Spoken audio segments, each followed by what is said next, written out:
if you are starting an online store, the right theme can completely transform your brand and boost sales.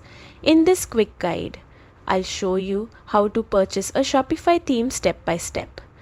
Don't forget to hit like and subscribe for more simple tutorials. First, log into your Shopify account.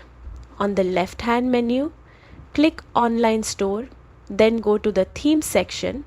Here you'll see free themes, but for something more advanced, click Visit Theme Store.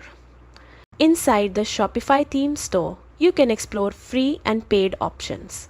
Browse by category or use the search bar if you already have a theme in mind.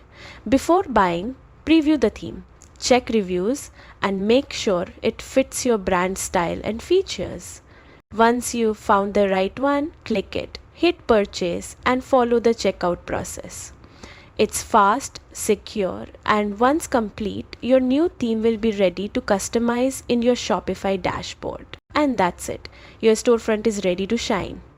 If this helped, drop a like, subscribe, and stay tuned for more Shopify tips.